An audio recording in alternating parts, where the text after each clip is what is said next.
ಸ್ನೇಹಿತರೆ ನಮಸ್ಕಾರ ಎಲ್ರಿಗೂ welcome back to my YouTube channel Vaiputra truck vlogs. So ಇವತ್ತು ಎಲ್ಲಿದ್ದೀವಪ್ಪ ಅಂದರೆ ಗೋವಾದಲ್ಲಿ. ಆ್ಯಕ್ಚುಲಿ ಪ್ರೆಸೆಂಟ್ ಗೋವಾದಲ್ಲಿದ್ದೀವಿ. ನಿನ್ನೆ ಬೆಳಗಾವಿ ಅಂತ ಹೇಳ್ಬಿಟ್ಟು ಇವತ್ತು ಅಲ್ಲೇ ಗೋವಾದಲ್ಲಿ ಪ್ರತ್ಯಕ್ಷ ಆಗ್ಬಿಟ್ಟವನೇ ಅಂದ್ಕೊಂಬೇಡಿ. ಸೊ ನಿನ್ನೆ ಅಲ್ಲಿ ಖಾಲಿ ಮಾಡಿಕೊಂಡು ಬೆಳಗಾವಿಯಲ್ಲಿ ರಿಲಯನ್ಸ್ ಖಾಲಿ ಮಾಡಿಕೊಂಡು so Dharwad industrial area, Dharwad Belur industrial ಏರಿಯಾಯಿಂದ ನಮಗೆ ಗೋವಾಗೆ ಒಂದು ಲೋಡ್ ಬಂತು. ಸೊ ನೈಟೇ ಲೋಡ್ ಆಗುತ್ತೆ ಅಂತ ಹೇಳಿದ್ರು. ಸೊ ಲೋಕಲ್ ಅಲ್ವಾ ಮಾಡ್ಕೊಂಡ್ರೆ ಆಯ್ತದೆ ಅಂತ ಹೇಳ್ಬಿಟ್ಟು ಅಲ್ಲಿಂದ ಹೊರಟಿ ಲೋಡ್ ಮಾಡಿಕೊಂಡೆ. 1:30 ಆಯಿತು ಮಿಡ್ ನೈಟು. ಸೊ 1:30ಗೆ ಲೋಡ್ ಮಾಡಿಕೊಂಡು 9:30ಗೆ ಬೆಳಿಗ್ಗೆ ಬಂದು ಗೋವಾದಲ್ಲಿ ಖಾಲಿ ಮಾಡಿದೆ. ಅದೇನು ವ್ಲಾಗ್ ಮಾಡೋಕ್ಕೆ ಹೋಗಿಲ್ಲ, ಚಿಕ್ಕದಿತ್ತಲ್ಲ ಅಂತ ಹೇಳ್ಬಿಟ್ಟು. ಸೊ ಗೋವಾದಲ್ಲಿ ಖಾಲಿ ಮಾಡಿಕೊಂಡು ಬೆಳಿಗ್ಗೆ 9:30 10 ಗಂಟೆ ಆಯಿತು ಖಾಲಿ ಆಗೋಷ್ಟೊತ್ತಿಗೆ. ಸೊ ತೊಗೊಬಂದು ವೆರಣಾದಲ್ಲಿ ಹಾಕ್ಕೊಂಡಿದ್ದೆ SP ಪೆಟ್ರೋಲ್ ಬಂಕ್ ಹತ್ರ. ಸೊ ಇಲ್ಲಿರೋ ಮಾಮೂಲಿ ಕಾಂಟ್ಯಾಕ್ಟ್ ಇತ್ತವಲ್ಲ, ಫೋನ್ ಮಾಡಿದೆ ಎಲ್ಲರಿಗೂ. ಸೊ ಕೊಚ್ಚಿನ್ಗೆ ಪರ್ಟಿಕ್ಯುಲರಾಗಿ ಕೊಚ್ಚಿನ್ಗೆ ಎಲ್ಲರೂ ಹೇಳ್ತಾ ಇದ್ದಿದ್ದು ಕೊಚ್ಚಿನ್ ಲೋಡು. ಸೊ ಅದು ಇದ್ದಿದ್ದೆ ಒಂದು ಲೋಡು 4 ಟ್ರಾನ್ಸ್ಪೋರ್ಟ್ಗೂ ಅದೇ ಹೊಂಟೋಗಿತ್ತು. ಸೊ ಆಯಿತು ಅಂತ ಹೇಳ್ಬಿಟ್ಟು ಫೈನಲಾಗಿ ನಾನು ಜಾಸ್ತಿ ಯಾರು ಬಾಡಿಗೆ ಕೊಡ್ತಾರೆ ಆ ಆಫೀಸ್ಗೆ ಒಪ್ಕೊಂಡೆ. ಅವರು ಕನ್ಫರ್ಮ್ ಮಾಡೋಕ್ಕೋಸ್ಕರ ಕಂಪ್ನಿಗೆ ಫೋನ್ ಮಾಡಿ ಕೇಳ್ಕೊಂಡ್ರು. ಕೇಳೋ ಅಷ್ಟೊತ್ತಿಗೆ ಅದು ಲೋಡು ಕ್ಯಾನ್ಸಲ್ ಆಗೋಯಿತು. ಕ್ಯಾನ್ಸಲ್ ಅಂದರೆ ಬೇರೆ ಗಾಡಿ ಅಲ್ಲೇ ಪ್ಲೇಸ್ ಮಾಡಿದರು. ಅದಾದಮೇಲೆ ಇನ್ನೊಂದು ಕೊಚ್ಚಿನ್ಗೆ ಅಂತಲೇ ಲೋಡ್ ಬಂದಿದೆ. ಋಣ ಇಂಡಸ್ಟ್ರಿಯಲ್ ಏರಿಯಾದಲ್ಲೇ, ಅಂದರೆ ಒಂದು 3 ಕಿಲೋಮೀಟ್ರ್ ಇದೆ ಇಲ್ಲಿಂದ ಲೋಡಿಂಗ್ ಪಾಯಿಂಟು. ಅಲ್ಲೋಗ್ಬಿಟ್ಟು ಲೋಡ್ ಮಾಡಬೇಕು.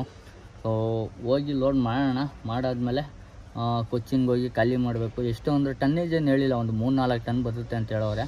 ಸೊ ಬನ್ನಿ ಹೋಗೋಣ, ಲೋಡಿಂಗ್ ಪಾಯಿಂಟ್ಗೆ ಹೋಗ್ಬಿಟ್ಟು ಏನು ಎತ್ತ ಅಂತ ಹೇಳ್ಬಿಟ್ಟು ಕಂಪ್ಲೀಟಾಗಿ ನೋಡೋಣ.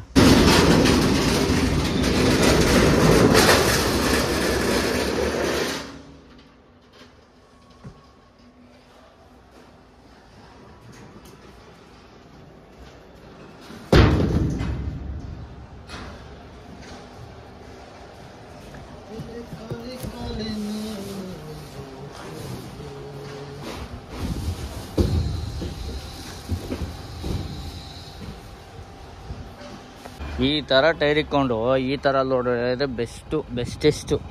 ಇನ್ನು ಈ ಥರ ಲೋಡ್ಗಳು ಸಿಕ್ಬಿಟ್ರೆ ಇನ್ನೂ ಬೆಜ್ಜಾನ್ ಆಟಾಡ್ಬೋದು ಆ ಟೈರಲ್ಲಿ. ಲೋಡೆಲ್ಲ ಜಾಸ್ತಿ ಆಗ್ತೀವಿ ಲೋಡು ಅಂದರೆ ಆಗಲ್ಲ. ಸೊ ಲೋಡೆಲ್ಲ ಮಾಡ್ತಾಯಿದ್ದಾರೆ. ಒಂದು ಸತಿ ಪ್ಯಾಲೆಟ್ ತೊಗೊಬಂದರೆ 1 ಲೈನ್ ಆಗುತ್ತೆ. ಎಷ್ಟೊಂದು 8ರಿಂದ 9 ಲೈನ್ ಹಿಡಿಬೋದು ಅನ್ಸುತ್ತೆ. ನೋಡಿ, ನಾನು ಅಲ್ಲಿ ಸೈಡ್ಗೆ ಹಾಕೊಂಡು ಮಲಗಿದ್ದೆ. ಸೊ ಬಂದರು, ಜೊತೆಯಲ್ಲೇ ಊಟಕ್ಕೆ ಹೋಗಿದ್ರು. ಬಂದು ಗಾಡಿನ ಜೊತೆಲಿ ಕರ್ಕೊಬಂದು ಡೈರೆಕ್ಟ್ ಎಂಟ್ರಿ ಮಾಡಿಸಿ 5 ನಿಮಿಷ ಇಲ್ಲಿ ನಿಲ್ಲಿಸಿದೆ. 5 ನಿಮಿಷ ನಿಲ್ಲಿಸಿಲ್ಲ ಅಂದ್ಕೊತೀನಿ, ಒಂದು 3 ನಿಮಿಷ ನಿಲ್ಲಿಸಿದೆ. ಡೈರೆಕ್ಟ್ ಪಾಯಿಂಟ್ಗೆ ಹಾಕೊಂಡ್ರು, ಹಾಕಿದ್ದೀನಿ. ನಮ್ಮದು ಗಾಡಿ ಇವಾಗ ಅದು ಟಚ್ ಆಫ್ ಮಾಡಿಸಿದ್ಮೇಲೆ ಕಲೆ ಹೋಗ್ಬಿಟ್ಟಿದೆ. ಯಾಕಪ್ಪ ಅಂದರೆ ಇಲ್ಲಿ ಬ್ಲ್ಯಾಕ್ ಬರೋದು ನಮ್ಮದು. ನೋಡಿ, ಇದಕ್ಕೂ ಬ್ರೌನ್ ಹೊಡ್ಸ್ಬಿಟ್ಟಿದ್ದೀವಿ. ಇಲ್ಲಿ ಬ್ಲ್ಯಾಕ್ ಬಂದಿದ್ರೆ ಒಂಚೂರು ಕಾಣೋದೇನೋ ಕಲೆ. ಸೊ ಫುಲ್ಲು ಬ್ರೌನಿ ಆಗ್ಬಿಟ್ಟೈತೆ. ಇವಾಗ ಅದಕ್ಕೆ ಒಂದು ಟೇಪ್, ವೈಟ್ ಟೇಪ್ ಹೊಡಿಬೇಕು. ಸೊ ಕೆಳಗಡೆ ಒಂದು ರೆಡ್ ಟೇಪ್ ಹೊಡೆದ್ಬಿಡೋಣ, ಡೇಂಜರ್ ಯಾವುದಕ್ಕೂ ಇರಲಿ, ಆವಾಗ ಸರಿ ಹೋಗ್ಬೋದು. ಸೊ ಈ ಲೋಡು ಯಾರೋ ಪರ್ಮನೆಂಟಾಗಿ ಹೊಡಿತವ್ರು ಅಂತ ಇಲ್ಲಿ ನಮ್ಮ ಬೆಂಗಳೂರು ಗಾಡಿನೇ. ಇಲ್ಲಿಗೆ ಬಂದುಬಿಟ್ರೆ ಈ ಲೋಡ್ ಸಿಕ್ಕೈತೆ ಅಂದರೆ ಬಂದ್ಬಿಡ್ತಾರಂತೆ. ಅವ್ರಿಗೂ ಫೋನ್ ಮಾಡಿ ಕೇಳಿ ಎಲ್ಲ ವಿಚಾರಿಸ್ಕೊಂಡು ಬಂದಿದ್ದು ನಾನು ಇಲ್ಲಿಗೆ. ಸೊ ಇಲ್ಲೊಂದು ಗೋವಾ ಗಾಡಿ ಇದೆ. ಇದು ಕಂಟೈನರ್ ಚೆನ್ನಾಗಿ ಕಟ್ಟವ್ರೆ, ನಂಗೆ ಇಷ್ಟ ಆಯಿತು. ಸೊ ಅಂದರೆ ಜಾಸ್ತಿ ಏನು ಎಕ್ಸ್ಟ್ರಾ ಏನು ಮಾಡಿಲ್ಲ, ಆದರೂ ಸಿಂಪಲ್ಲಾಗಿ ಚೆನ್ನಾಗೈತೆ, ಗಟ್ಟಿ ಐತೆ, ಇಷ್ಟ ಆಯಿತು ಟಾಟಾ ಗಾಡಿಗೆ. ಇದೂ ಚೆನ್ನಾಗೈತೆ, ಬಟ್ ಈ ಡಿಸೈನ್ ಎಲ್ಲ ಒಂದು ಸ್ವಲ್ಪ ತೆಳು, ಅಂದರೆ ಗಟ್ಟಿ ಇಲ್ಲ ಬಾಡಿ. ನೋಡೋಣ, ಅಂದರೆ ಬೇಗ ಲೋಡ್ ಆಗುತ್ತೆ. ಬಿಲ್ಲೆಲ್ಲ ಇರೋದು ಎಷ್ಟೊತ್ತಾಗುತ್ತೆ ಅಂತ ಗೊತ್ತಿಲ್ಲ. ಬಿಲ್ಲೆಲ್ಲ ಬರಲಿ, ನೋಡೋಣ ಬನ್ನಿ. ನಾನೇನು ಒಂದೇ ಥರ ಬಾಕ್ಸ್ ಬರುತ್ತೆ ಅಂದ್ಕೊಂಡಿದ್ದೆ. ಡಿಫ್ರೆಂಟ್ ಬಾಕ್ಸ್ಗಳಾಗ್ತದೆ ಲೋಡ್ ಮಾಡಿ. ಅಲ್ಲಿ ಲೋಡ್ ಆಯಿತು ಅನಿಸುತ್ತೆ. ಸೊ ಗಾಡಿನ ಮುಂದೆ ಬಿಡು ಅಂತ ಹೇಳಿದ್ರು, ಮುಂದೆ ಬಿಟ್ಟಿದ್ದೀನಿ. ಸೊ ಇವಾಗ ಹೋಗಿ ಹಿಂದೆ ನೋಡೋಣ. ನೋಡ್ಬಿಟ್ಟು ಫುಲ್ ಆಯಿತು ಅಂದರೆ ಡೋರ್ ಹಾಕೋಣ. ಬನ್ನಿ. ಓಹೋ ಬಾ ಏನ್ರಿ ಇದು ಕಲೆ. ಒಂಚೂರು ಗ್ಯಾಪ್ ಕೊಡ್ದಂಗೆ ತೂರಕ್ಕೆ ಹಾಕ್ಬಿಟ್ಟವರಲ್ಲ ಇವರು. ಮುಂದ್ಗಡೆ ಮೇಲ್ಗಡೆ ಡೋರ್ ಹಾಕೈತದ ಅನ್ನೋದೇ ಡೌಟು. ನೋಡ್ಬೇಕು.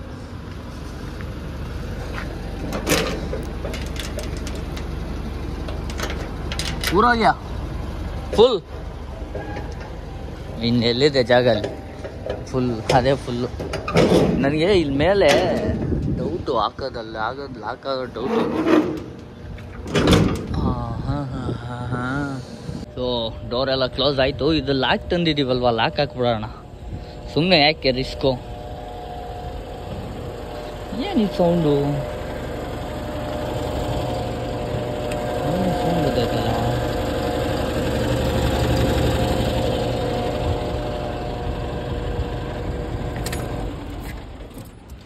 ಏನು ಸೌಂಡು ಅಂತಾನೆ ಗೊತ್ತಾಯ್ತಿಲ್ಲ.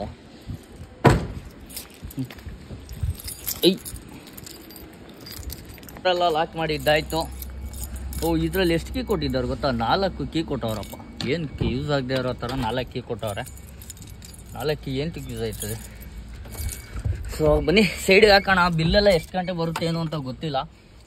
ಬಿಲ್ಲೊಂದು ಬೇಗ ಬಂದ್ಬಿಟ್ರೆ ಹೋಗ್ತೀನಿ ನಾನು. ಫಸ್ಟು ಸಹಕಾರಿ ಅಲ್ಲ, ಇಲ್ಲಿ HP ಪೆಟ್ರೋಲ್ ಬಂಕ್ ಹತ್ರ ಆವಾಗಲೇ ಇದ್ವು. ಆ ಬಂಕ್ ಹತ್ರ ಹೋಗಿ ಸ್ನಾನ ಮಾಡಿಕೊಂಡು ಹೋಗೋಣ ಅಂತ ಇದ್ದೀನಿ. ಬೇಗ ಇವ್ರು ಬಿಲ್ ಕೊಟ್ಟರೆ ಲೇಟ್ ಆಯಿತು ಅಂದರೆ ಚಳಿ ಹಾಕೊಂಡು ಗುಮ್ತಾ ಸ್ನಾನ ಮಾಡೋಕ್ಕಾಗಲ್ಲ. ನೋಡೋಣ. ಮನೇಲಿ ಇದ್ದು ಸಿಕ್ಕಾಪಟ್ಟೆ ಸೋಂಬೇರಿಯಾಗಿದೆ. ಆ ಕಾರಣ ಆ ಎಫೆಕ್ಟು ನನಗೆ ಇವಾಗ ತೋರಿಸ್ತಾ ಇದೆ. ಸೊ ಇನ್ಮೇಲೆ ಆ ಥರ ಎಲ್ಲ ಸೋಂಬೇರಿ ಆಗೋಕ್ಕೆ ಇಷ್ಟಪಡಲ್ಲ. ವ್ಲಾಗ್ಗಳು ತುಂಬ ಅಂದರೆ ತುಂಬ ಕಮ್ಮಿ. ಎಷ್ಟು ಒಂದು 2 ತಿಂಗಳಾದ್ಮೇಲೆ 1-2 ವ್ಲಾಗ್ ಆಗ್ತಾಯಿದ್ದೀನಿ. ಆ ಥರ ಆಗಿದೆ. ಸೊ ವ್ಲಾಗ್ಗಳು ಮಾಡೋಕ್ಕಾಯ್ತಾ ಇರಲಿಲ್ಲ. ಬಟ್ ಇನ್ಮೇಲೆ ಆಗಿಲ್ಲ ಗುರು, ಮಾಡ್ತಾ ಇರ್ತೀನಿ. ಕಂಟಿನ್ಯೂ ವ್ಲಾಗ್ಗಳು ಬರ್ತಾ ಇರ್ತವೆ. ಸೊ ಅಂದರೆ ಒಂದು ವಾರದಲ್ಲಿ 2-3 ಅಂತೂ ಬಂದೇ ಬರ್ತವೆ, ಅದಂತೂ ಕನ್ಫರ್ಮು. ಸೊ ಅಷ್ಟು ಅಂದರೆ ನಾನು ಮನೆಗೆ ಬೆಂಗಳೂರಿಗೆ ಹೋಗ್ಬಿಟ್ರೆ 1 or 2 ಡೇಸ್ ಪಕ್ಕ ರೆಸ್ಟ್. ಅದು ಅಲ್ಲಿಂದ ರೆಸ್ಟ್ ಮುಗಿಯೋವರೆಗೂ ನನಗೆ ಆಚೆ ಬರೋಕ್ಕಾಗಲ್ಲ. ಸೊ ಬರೋಣ, ಫೈಟ್ ತಗೊಳ್ಳೋಣ.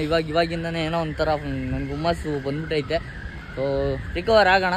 ಇನ್ಮೇಲೆ ಯಾವುದೇ ಥರ ಟೈಮ್ ವೇಸ್ಟ್ ಮಾಡಿದೆ ಸೊ ಬಗ್ಸಿ ದುಡಿಯೋಣ, ಮೈ ಬಗ್ಸಿ ಅಂತ ಅಂದ್ಕೊಂಡಿದ್ದೀನಿ. ನೋಡೋಣ ಎಲ್ಲಿವರೆಗೂ ಆಗುತ್ತೆ. ನನ್ನೊಂದು ಸ್ವಲ್ಪ ಟಾರ್ಗೆಟ್ ಇಟ್ಕೊಂಡ್ಬಿಟ್ಟಿದ್ದೀನಿ ಇವಾಗ. ಆ ಟಾರ್ಗೆಟು ಆಯ್ತಾ ಇದ್ದರೆ ನಾನು ಅಂದ್ಕೊಂಡಿರೋ ಪ್ರಕಾರ ಅದೇನಾರು ಆಯಿತು, ವರ್ಕೌಟ್ ಆಯಿತು ಅಂದರೆ ಸೊ ಇನ್ನೂ ಜಾಸ್ತಿ ವ್ಲಾಗ್ಗಳು ಜಾಸ್ತಿನೂ ಬರ್ತವೆ. ಸೊ ಇನ್ನೂ ಇಂಪ್ರೂವ್ಮೆಂಟು ಜಾಸ್ತಿ ಆಯ್ತಾ ಇರುತ್ತೆ. ನೋಡೋಣ ಏನೇನಾಗುತ್ತೆ, ಎಲ್ಲಿವರೆಗೂ ಬರುತ್ತೆ.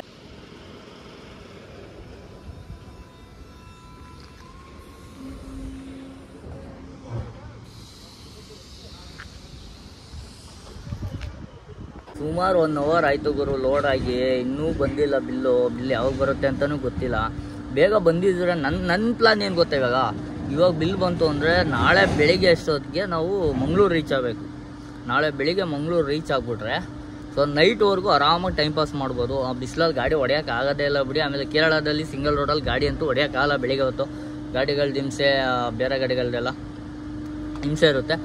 ಅದಕ್ಕೆ ಹೋಗಿ ಮಂಗಳೂರಲ್ಲಿ ಆಲ್ಟ್ ಆಗಿಬಿಟ್ರೆ ನೈಟು ಅಂದರೆ ಒಂದು ಈವ್ನಿಂಗ್ 4-5 ಗಂಟೆಗೆ ಬಿಟ್ರೂ ನಾಳೆ ಬೆಳಿಗ್ಗೆ ಅಷ್ಟೊತ್ತಿಗೆ ನಾವು ಕೊಚ್ಚಿನ್ ರೀಚ್ ಆಗ್ಬೋದು. ಇದು ನನ್ನ ಪ್ಲ್ಯಾನು ಇರೋದು. ಅಂದರೆ ಯಾವಾಗ ಬಂದರೂ ನಾವು ಇದೇ ಥರನೇ ಪ್ಲ್ಯಾನ್ ಮಾಡೋದು. ಕೇರಳದಲ್ಲಿ ನಮ್ಮ ಮೇನ್ ಪ್ಲ್ಯಾನ್ ಬಂದು ಗಾಡಿಗಳು ನೈಟೇ ಗಾಡಿ ಪಾಸ್ ಮಾಡಬೇಕು. ಅಲ್ಲೆಲ್ಲ ಬೆಳಗ್ಗೆ ಹೊತ್ತು ಓಡ್ಸೋಕ್ಕಾಗಲ್ಲ, ಹಿಂಸೆ ಆಗೋಗುತ್ತೆ ಈ ಬೇರೆ ಗಾಡಿಗಳದೆಲ್ಲ. ಸೊ ಹಾಗಾಗಿ ನೈಟೇ ಗಾಡಿ ಓಡಿಸ್ಬಿಟ್ರೆ ಅಲ್ಲಿಗೆ ನಮಗೂ ಸ್ಟ್ರೈನ್ ಆಗೋಲ್ಲ, ಪಾಸ್ ಆಗಿಬಿಡೋದು. ಅಂದರೆ ಅದು ಸಿಂಗಲ್ ರೋಡು ಜರ್ನಿನೂ ಅಷ್ಟು ಇದಾಗಲ್ಲ, ಒಂಥರ ಸ್ಟ್ರೈನ್ ಫೀಲ್ ಆಗುತ್ತೆ. ಇನ್ನೂ ಎಲ್ಲೋ ಇದೆ ಅನ್ನೋ ಫೀಲ್ ಆಗುತ್ತೆ. ಸೊ ಹಾಗಾಗಿ ನೈಟೇ ಗಾಡಿ ಓಡಿಸ್ಬಿಟ್ರೆ ಒಂದು ಸ್ವಲ್ಪ ಕಂಟ್ರೋಲಾಗಿರ್ಬೋದು, ಸ್ವಲ್ಪ ಸ್ಟ್ರೆಸ್ಸು ಕಮ್ಮಿ ಇರುತ್ತೆ ಅಂತ ಹೇಳ್ಬಿಟ್ಟು ನೈಟ್ ಹೊಡೆಯೋ ಪ್ಲಾನ್. ಇದು ನನ್ನ ಪ್ಲ್ಯಾನು. ಬಿಲ್ ಬಂತು ಅಂದರೆ ಬೇಗ ಹೋಗಬೇಕು. ಆಮೇಲೆ ನಾನು ಹೋಯ್ತಾ ಇಲ್ಲಿ HP ಪೆಟ್ರೋಲ್ ಬಂಕಲ್ಲಿ ಸ್ನಾನ ಮಾಡಬೇಕು ಅಂತ ಹೇಳಿದ್ನಲ್ಲ, ಆಲ್ರೆಡಿ ಟೈಮ್ ಆಯ್ತಾ ಬಂತು, ಚಳಿ ಆಯ್ತೈತೆ. ಆದ್ರೂ ನಾನು ಸ್ನಾನ ಮಾಡಲೇಬೇಕು. ಯಾಕಪ್ಪ ಅಂದರೆ ಕೊಚ್ಚಿನ್ಗೆಲ್ಲ ಹೋಗ್ಬಿಟ್ರೆ ನಮ್ಗೆ ಅಲ್ಲೆಲ್ಲ ಕಂಫರ್ಟ್ ಫೀಲ್ ಆಗೋದೇ ಇಲ್ಲ. ಅಲ್ಲಿಂದ ಮತ್ತೆ ಮನೆಗೆ ಹೋಗೋಷ್ಟಕ್ಕೆ ಇವಾಗ ನಾವು ಕೊಚ್ಚಿನ್ಗೆ ಹೋಗಿ ಮತ್ತೆ ಮನೆಗೆ ಹೋಗಬೇಕು ಅಂದರೆ ಏನಿಲ್ಲ ಅಂದರೂ 6 ದಿವಸ ಆಗುತ್ತೆ, 5ರಿಂದ 6 ದಿವಸ ಆಗುತ್ತೆ. ಸೊ 5 ದಿನ 6 ದಿನ ಎಲ್ಲ ಇರೋಕ್ಕಾಗಲ್ಲ. ಇವಾಗ ಹೋಯ್ತಾ ಅಲ್ಲಿ ಆದರೆ ಸ್ನಾನ ಮಾಡಿಕೊಂಡು ಅಲ್ಲಿಂದ ಬಿಡೋಣ ಅಂತೇಳಿ ಪ್ಲ್ಯಾನ್ ಇದೆ. ಸೊ ಬೇಗ ಬಿಲ್ ಕೊಡ್ಬೇಕು. ಇವರು ಬಿಲ್ಲೇ ಕೊಡ್ತಾ ಇಲ್ವಲ್ಲ, ಏನು ಮಾಡೋದು ಗೊತ್ತಾಯ್ತಿಲ್ಲ. ಬಿಲ್ ಬರಲಿ, ವೆಯ್ಟ್ ಮಾಡುವ. 48 ಆಗಿದೆ ಗುರು. ಬಿಲ್ ಅಂತ ಕರಿತವ್ರೆ. ಬನ್ನಿ ಹೋಗಿ ಬಿಲ್ ಇಸ್ಕೊಂಡು ಪಟ್ಟ ಅಂತ ಜೂಟ ಬಿಡುವ.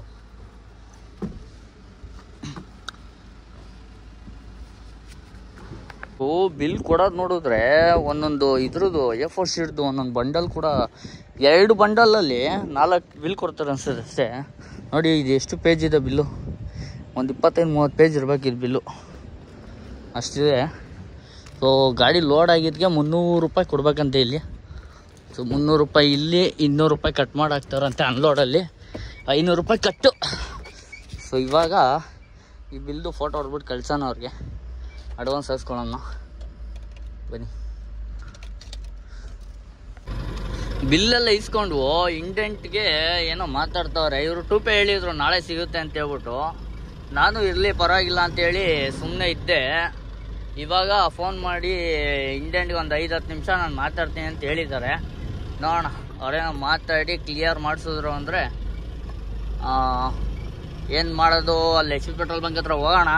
HP ಪೆಟ್ರೋಲ್ ಬಂಕ್ದೇ ಕೊಡಲ್ಲ ಅವರು, ಅಲ್ಲಿ ನಿಯರ್ ಬೈ ಅವ್ರದ್ದು ಯಾವ್ದು ಇಂಡಿಯನ್ ಇರೋ ಬಂಕ್ ಯಾವ್ದಿರುತ್ತೆ ಸೊ ಆ ಬಂಕು ಕೊಡ್ತಾರೆ. ಅದು ತಗೊಂಡ್ರೆ ಏನು ಯೂಸ್ ಆಗಲ್ಲ ಪಾಪ. ಇಲ್ಲಿ ನಾವು ಫ್ರೆಶ್ ಅಪ್ ಆಗಿ ಪಾರ್ಕಿಂಗ್ ಎಲ್ಲ ಜಾಗ ಕೊಟ್ಟು ಎಲ್ಲ ಹೆಲ್ಪ್ ಮಾಡೋ ಬಂಕಲ್ಲಿ ನಾವು ಹಾಕ್ಸಿಲ್ಲ ಅಂದರೆ ಹೆಂಗೆ. ಸೊ ಅದಕ್ಕೆ ನಾವು ಒಂದು ಸ್ವಲ್ಪ ಪ್ಲ್ಯಾನ್ ಮಾಡಿಬಿಟ್ಟು ಇವಾಗ ನಾನು ಅಲ್ಲಿ ಬಂಕ್ ಹತ್ರ ಹೋಗ್ತಾ ಇದ್ದೀನಿ. ಹೋಗ್ಬಿಟ್ಟು ಸ್ವಲ್ಪ ಸ್ನಾನ ಮಾಡಿಕೊಂಡು ಆಮೇಲೆ ಅಲ್ಲೇ ಒಂದು 5,000 ರೂಪಾಯಿ ಡೀಸೆಲ್ ಹಾಕ್ಸೋಣ ಅಂತೇಳಿ ಹೋಗ್ತಾ ಇದ್ದೀನಿ. ಸೊ ಬನ್ನಿ ಹೋಗೋಣ ಅಲ್ಲಿ ಬಂಕ್ ಹತ್ರ. ಆಲ್ರೆಡಿ ಟೈಮ್ ಬಂದು ಎಷ್ಟು 9 ಗಂಟೆ ಆಯ್ತಾನಪ್ಪ. 9 ಗಂಟೆಗೆ ಸ್ನಾನ ಮಾಡುವಾಗ 8:15ಗೆ ಈ ಚಳಿಲಿ ಸ್ನಾನ ಮಾಡ್ಬೇಕು. ಬನ್ನಿ ಮಾಡೋಣ.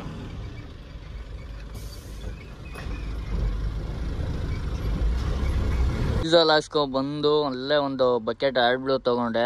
ಬರೀ ಒಂದು 3,500 ಡೀಸೆಲ್ ಹಾಕ್ಸಿದೆ. 3,500 ಡೀಸೆಲ್ ಹಾಕ್ಸಿ ಒಂದು ಬಕೆಟ್ AdBlue ತೊಗೊಂಡೆ. 1,400 ರೂಪಾಯಿ AdBlue ಆಯಿತು. ಸೊ ಟೋಟಲು 5,000 ರೂಪಾಯಿಗೆ AdBlue ಮತ್ತು ಡೀಸೆಲ್ ಟೋಟಲ್ ಮಾಡಿಸಿದಾಯಿತು. AdBlue ತೊಗೊಬಂದು ಗಾಡಿಗೆ ಫಿಲ್ ಮಾಡೋ ಅಷ್ಟೊತ್ತಿಗೆ ಮೈ ಮೇಲೆಲ್ಲ ಚೆಲ್ಕೊಂಡು, ಕೈ ಮೇಲೆ ಮೈ ಮೇಲೆಲ್ಲ ಚೆಲ್ಕೊಂಡು ಗಲೀಜಾಗೋಯ್ತು. ಸೊ ಅದಾದಮೇಲೆ ಅಲ್ಲೇ ವಾಶ್ರೂಮ್ ಮಾತ್ರ ಸಖತ್ತಾಗಿತ್ತು ಗುರು. ಈ ಬಂಕಿಗೆ ಬರೋಕ್ಕೆ ಮೇಯ್ನ್ ರೀಸನ್ನೇ ಒಂದು ಪಾರ್ಕಿಂಗು, ಗಾಡಿಗಳಿಗೆ ಪಾರ್ಕಿಂಗ್ ಸಿಗುತ್ತೆ, ಮತ್ತು ಅದಕ್ಕಿಂತ ಹೆಚ್ಚಾಗಿ ವಾಶ್ರೂಮು ಯೂಸ್ ಮಾಡ್ಕೋಬೋದು. ಮತ್ತು ಸ್ನಾನ ಮಾಡೋಕ್ಕೆ ಸಪ್ರೇಟ್ ಜಾಗ ಇದೆ. ಕುಡಿಯೋ ನೀರು ಮಾತ್ರ ಸೂಪರ್ ಆಗೈತೆ. ಫಿಲ್ಟ್ರ್ ನೀರಿಗಿಂತ ಭಯಂಕರ ಆಗೈತೆ ಅದು ಫಿಲ್ಟ್ರೇ. ಬಟ್ ಆದರೂ ಡಿಫ್ರೆನ್ಸು ಬೇರೆ ಫಿಲ್ಟ್ರಿಗೂ ಇದಕ್ಕೂ ಹೋಲಿಸ್ಕೊಂಡ್ರೆ ಸಖತ್ ಡಿಫ್ರೆನ್ಸ್, ಸಖತ್ ಸ್ವೀಟ್ ಐತಿ ಇದು. ಸೊ ಹ್ಯಾಂಡ್ ವಾಶು, ಆಮೇಲೆ ಊಟ ಮಾಡೋಕ್ಕೆಲ್ಲ ಕೂತ್ಕೊಂಡು, ಸೊ ಆ ಕಡೆ ಸೈಡಲ್ಲಿ ಊಟ ಮಾಡೋಕ್ಕೆಲ್ಲ ಟೇಬಲ್ ಮಾಡಿದ್ದಾರೆ ಕೂತ್ಕೊಂಡು ಊಟ ಮಾಡೋಕ್ಕೆ. ಇನ್ನು ಸ್ವಲ್ಪ ದಿವಸ ಕ್ಯಾಂಟೀನು ಆಗ್ಬೋದು ನನ್ನ ಪ್ರಕಾರ. ಇಲ್ಲಿ ಕ್ಯಾಂಟೀನ್ ಮಾಡೋಕ್ಕೆಲ್ಲ ಪ್ಲ್ಯಾನ್ ಮಾಡಿರ್ಬೋದು. ಸೊ ಕ್ಯಾಂಟೀನ್ ಆಗ್ಬೋದು.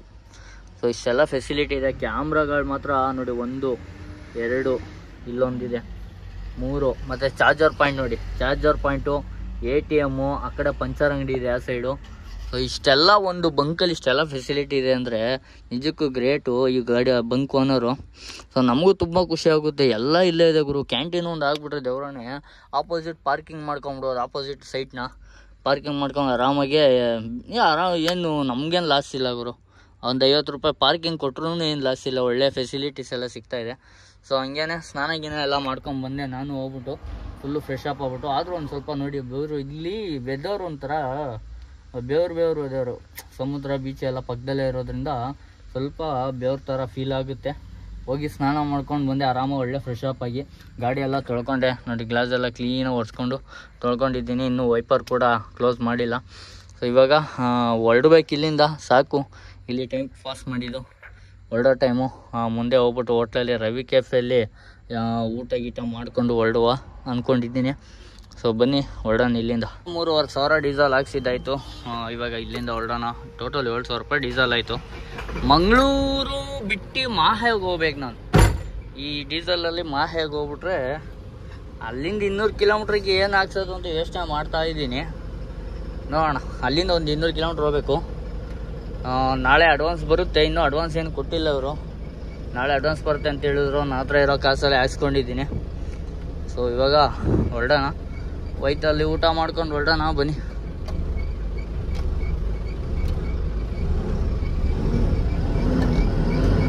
ಸೊ ಇಲ್ಲೇ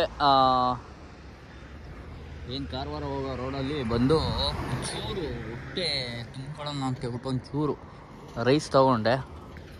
ಊಟ ಏನು ಹಂಗೆ ಹೇಳ್ಕೊಳಂಗೆ ಏನೂ ಇರಲಿಲ್ಲ. ಬಟ್ ಏನು ಮಾಡೋದು, ಹೊಟ್ಟೆ ಏನಾರ ಕೇಳ್ತದೆ ಅಂತ ಹೇಳ್ಬಿಟ್ಟು ಒಂದು ಚಿಕನ್ ಫ್ರೈಡ್ ರೈಸ್ ತಗೊಂಡಿದ್ದೆ. ಚೆನ್ನಾಗಿರಲಿಲ್ಲ ಅವರು. ಏನು ಮಾಡೋಕ್ಕಾಗಲ್ಲ, ತೊಗೊಂಡ್ರೆ ತಪ್ಪಿಗೆ ತಿನ್ಬಿಟ್ಟು ಬರಬೇಕು ಅಂತೇಳಿ ಊಟ ಎಲ್ಲ ಮುಗಿಸ್ಕೊಂಡು ಬಾರ್ಡ್ರ್ ಹತ್ರ ಬಂದಿದ್ದೀನಿ. ಬಾರ್ಡ್ರ್ ಹತ್ರ ಬಂದರೆ ಬಿಲ್ಲೆಲ್ಲ ಅಂದರೆ ಗೋವಾ ಬಾರ್ಡ್ರ್ ಪಾಸ್ ಮಾಡಿಬಿಟ್ಟೆ. ಯಾರೂ ಹಿಡೀಲಿಲ್ಲ, ಯಾರೂ ಇರಲಿಲ್ಲ. ಸೊ ಪಾಸ್ ಮಾಡಿಕೊಂಡು ಕರ್ನಾಟಕ ಬಾರ್ಡ್ರ್ ಹತ್ರ ಬಂದರೆ ಏನದು ಬಿಲ್ ತೊಗೊಂಬ ಅಂತೆಲ್ಲ ಡೋರೆಲ್ಲ ಓಪನ್ ಮಾಡಿ, ಲಾಕೆಲ್ಲ ಓಪನ್ ಮಾಡಿ ಚೆಕ್ ಮಾಡಿಸಿದ್ರು. ಬಿಲ್ಲೆಲ್ಲ ಈಸ್ಕೊಂಡ್ರು. ಎಲ್ಲ ನೋಡಾದ್ಮೇಲೆ ಎಂಟ್ರಿ ಮಾಡಿಸೋಕಂದ್ರು. ಎಂಟ್ರಿ ಮಾಡಿಸ್ದೆ ನಾರ್ಮಲಾಗಿ. ಎಂಟ್ರಿ ಮಾಡಿಸೋಣ 50 ರೂಪಾಯಿ ಕೊಡು ಅಂದರು. 50 ರೂಪಾಯಿ ಹೆಂಗೆ ಸರ್ ಅಂದೆ. ಹೆಂಗೆ ಅಂದರೆ ಎಂಟ್ರಿ ಫೀಸು ಅಂದ. ಎಂಟ್ರಿ ಫೀಸ್ ನಾನೇ ಚೆಕ್ ಸರ್ ಕೊಡಲಿ, ನಂದಲ್ಲ ಗಾಡಿ, ಕಂಪ್ನಿದು ಗಾಡಿ ಇರೋದು, ನಾನೇ ಕೊಡೋಣ. ನಂಗೆ ಕೊಡಲ್ಲ, ನನ್ನ ಹತ್ರ ಇಲ್ಲ. ಅವ್ರು ಕೊಡೋದೇ 200 ರೂಪಾಯಿ ನಮಗೆ ಪರ್ ಡೇಗೆ ಊಟಕ್ಕೆ ಅಂತ ಹೇಳ್ಬಿಟ್ಟು. ಅದರಲ್ಲೂ ನಿಮಗೆ ಕೊಟ್ಟರೆ ಅವ್ರ ಕಂಪ್ನಿಯವ್ರು ನಮಗೆ ಕೊಡಲ್ಲ ಅಂತ ಹೇಳಿದೆ. ನೀನು ಕೊಟ್ಟರೆ ನಾನು ಬಿಲ್ ಕೊಡ್ತೇನೆ ಅಂತ ಹೇಳ್ದೆ. ಬಿಲ್ ಬೇಡ ಬಿಡಿ ಸರ್ ಅಲ್ಲೇ. ಸರಿ ಬೇಡ ಹೋಗು ಅಂತ. ಗಾಡಿ ಎಲ್ಲ ಹಾಕ್ಬೇಕು ಹೇಳಿ, ನಾನು ಗಾಡಿ ಹಾಕ್ಬಿಟ್ಟು ಹೋಗ್ತೀನಿ ಅಂದೆ. ಅಲ್ಲೇ ಹಾಕಿ ಹೋಗು ಅಂತ. ಅದು ನಾನು ನಿಲ್ಸಿದ ಜಾಗದಿಂದ ಗೇಟ್ ಪಾಸ್ ಮಾಡಿಬಿಟ್ಟು ಒಂಚೂರು ಮುಂದೆ ಪಕ್ಕದಲ್ಲೇ ಹಾಕಿದೆ. ಅಲ್ಲೇ ಹಾಕಿ ಫ್ಯಾನ್ ಹಾಕೊಂಡು ಮಲ್ಕೊಂಬಿಟ್ಟೆ ನಾನು. ಯಾಕೆಂದ್ರೆ ನಂಗೆ ನಿದ್ದೆ ಎಳೀತೈತೆ. ಹೆಂಗಿದ್ರು ಇವ್ನು ಆಟ ಆಡ್ತಾನಲ್ಲ ಅಂತ ಹೇಳ್ಬಿಟ್ಟು ನಾನು ಸರಿ ಆಯ್ತು ಹಾಕ್ತೀನಿ ಅಂತ ಹೇಳ್ಬಿಟ್ಟು ಅಲ್ಲೇ ಸೈಡಿಗೆ ಹಾಕಿ ಒಂದು 2.5 ಅವರ್ ಮಲಗಿದೆ. ಅಲ್ಲೇ ಮಲಗಿದೆ. ಇವಾಗ ಟೈಮ್ ಬಂದು 2:45 ಅಲ್ಲೇ ಮಲಗಿದ್ದು. ಆಮೇಲೆ ಅವನು ಇವಾಗ ಯಾರೋ ಚಾಲಗಳಿರ್ತಾರಲ್ಲ ಎಬ್ರಿಸಿ ಕಳಿಸಿ ಅಂದರು ಅಂತ ಹೇಳ್ಬಿಟ್ಟು ಬಂದು ಎಬ್ರಿಸ್ದ. ಹೋದೆ ಡೋರ್ ತಡ್ದಕ್ಕೆ ನಾಕ್ ಮಾಡಿ ಮಾಡ್ದ. ಬಂದ್ಬಿಟ್ಟು ಡೋರ್ನ ನಾಕ್ ಮಾಡ್ದ. ಸರಿ ಆಯಿತು ಅಂತೇಳಿ ಎದ್ದು ಯಾಣ ಅಂದರೆ ಅಲ್ಲಿ ಕರಿತವ್ರು ಹೋಗು ಅಂತ. ಆಯಿತು ಅಂತೇಳಿ ಹೋದರೆ ಇಲ್ಲಿ ತೊಗೊಂಡು ಹೋಗು ಅಂತ ಹೋಗ್ಬಿಟ್ಟೆ. ಇವಾಗ ಇಲ್ಲೆಲ್ಲರ ಸೈಡಿಗೆ ಮಲ್ಕೊತೀನಿ ಬೆಳಿಗ್ಗೆ ಎದ್ದು.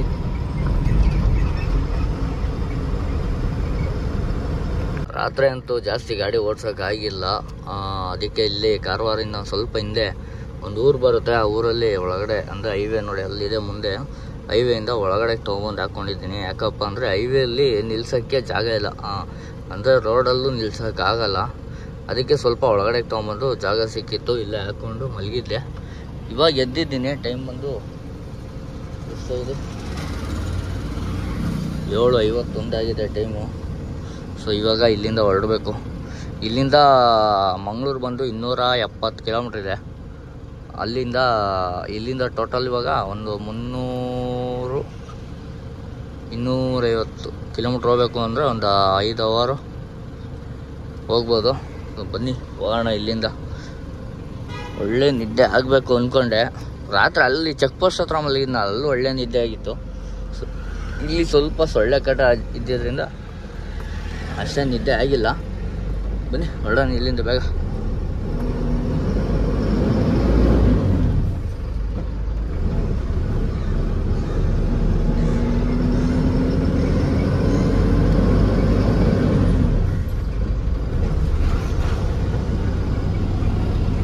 ನೋಡಿ ಕಾರವಾರದಲ್ಲಿ ಬಿದ್ದೋಯ್ತಲ್ಲ ಬ್ರಿಡ್ಜು. ಏನು ಒಂದು ಪೀಸು ಕಾಣಿಸ್ತಾನೆ ಇಲ್ಲ, ಹಂಗಾಗ್ಬಿಟ್ಟೈತೆ. ಎಲ್ಲ ತೆಗೆದ್ಬಿಟ್ರೆ ನೋಡ್ರೆ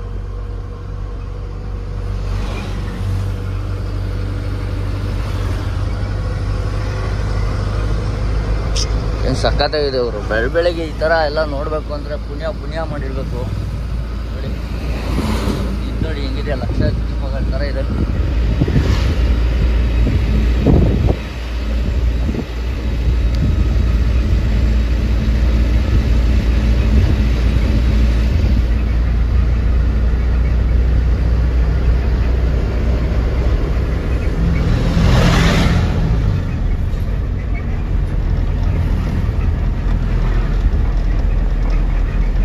ಕಟ್ಟಾಗಿರೋ ಬ್ರಿಡ್ಜು ಇಲ್ಲಿಗೆ ಎಂಡು.